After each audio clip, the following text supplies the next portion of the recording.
Will Portland always be on your tour schedule? Yes, if I'm in charge, abso-fucking-lutely. And it will be on my off-tour schedule. I will come home and I will party with all you guys. I'm going to be playing with the house band who will be opening for Supernova on the tour starting in January, and I will be back at the Memorial Coliseum on February 6th. When is it? February 16th, a couple days after Valentine's Day. So I'll be at the Memorial Coliseum, and there's a couple days off around there, so you might see me around. I hope. Where were you born and what year? I was born in Southborough, Massachusetts. Exit 12 off the Pike. You take a right at Brigham's and a left at Pappuccino's, you fuck. In 1969, baby. Which brings up a really good point. One of the things that I am most proud of this stint on television is that I was tits and ass on a television show, and I'm pushing 40.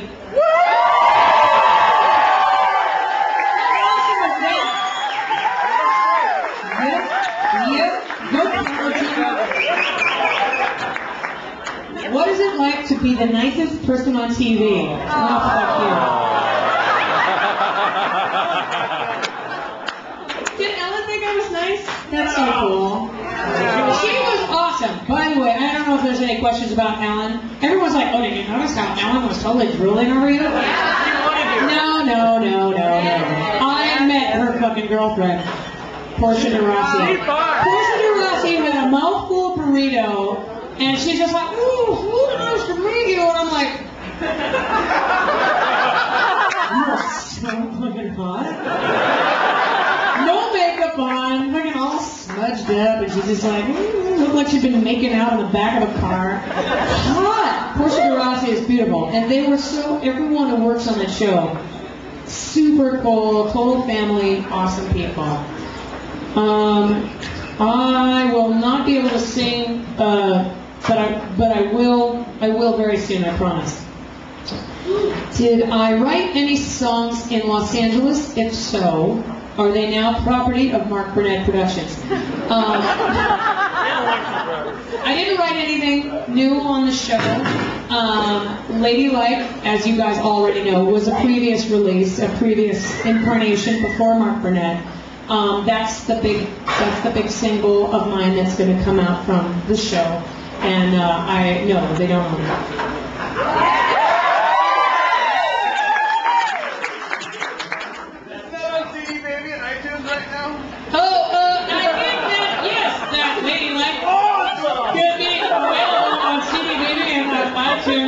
And as a matter of fact, I got a phone call and an email from one Mr. Dave Navarro, who is not a douchebag. Just so you know, Dave Navarro went into the studio yesterday and laid down some fat guitars on Ladylike, and it sounds amazing. He did a killer job. That guy is well groomed and can play the fuck out of the guitar, I tell you that. He just went in there for 2 hours. How about the single with the balls? Huh? It is a single with the balls. Still, well, you already have the balls, baby. Nothing has changed. We got Dave Navarro has to be a ball now. And this is the single, Ladylike. This is pre-Navarro and post-Navarro. I don't know what it's going to look like. It's probably going to just be an iTunes release. I won't have a shirt on. Yeah. Well, I don't have a shirt on here, so we can't really bitch about that, can we? Anyway, no, that's a beautiful picture. I look so clean. I look like I've totally just washed. Here you go, sorry. The adult, both versions will be available. Both What the Fuck and What the What. Hey Storm, what would you different if you did the show again? I imagine, what would you do differently if you did the show again? What would you do the same? Who from the show do you think you'll still be friends with 30 years from now?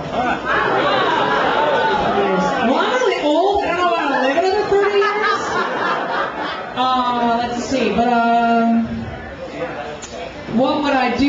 differently if I did the show again? I would probably eat more. I try to eat more. It was really hard to eat because we were like really busy all the time, and our schedule kept changing. So I'd probably try to eat a little more, have a little better nutritional balance. What would I do the same? I'd do the whole fucking thing the same. I felt like I got through that. Everybody treated me really well, really respectfully, and I know the contestants, some of the other contestants, like specifically Delana and Lukas, were made to look at one time or another kind of negative. Those two people are my family. They are really, we went through a lot of stuff together.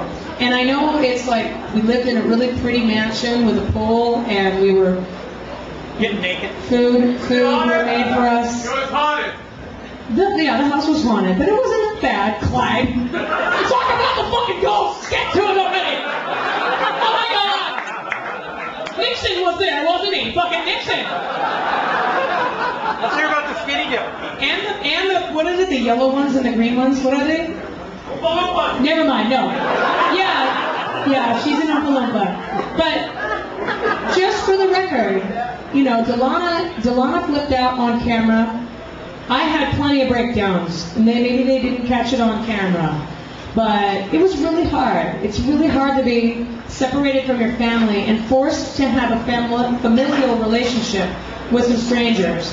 And I don't know, honestly, I don't know a lot of people that could go through that unscathed without losing it once in a while. It was really hard, and I think Delana got dealt a bad hand and made to look maybe a little less attractive than she really is. She's a beautiful human being, a great performer, and she's my friend. So, you know, get past it. Maggie and Toby were probably my favorite people. Toby is one of the funniest and most disgusting fucking guys ever on the planet. Maggie is, yeah, he's pretty hot too if he weren't such a pig. But that guy had me laugh till I was hoarse. He was so funny. And Maggie is one of the most lovely human beings. And I will probably be friends with Maggie for the rest of my life. Toby for the rest of my life. Delana and I will probably rotate around each other at some point. Lukas is awesome. I'm really glad he won. He's an adorable human being. He's my little brother. He's a good boy. And he's really talented. Patrice was great. Zaida was great. Zaida was fantastic. She was my roommate. Zaida was cool, man. And I don't know how she looked on TV or whatever, but she was fucking funny. That bitch was crazy. So funny. What about Brooke Burke? Oh, yeah. Brooke Burke is a doll. Hot! Literally. She's hot, she smells good, she's got a nice squishy bum, and she would bring her children to the set, and they would just hug us, and they were so sweet. I think she gets a lot of shit for being boring or whatever, but she's absolute lovely woman. A lovely, lovely woman. And she fucks. And she fucks. She did at least once. Is Lukas a lost boy in need of a mother?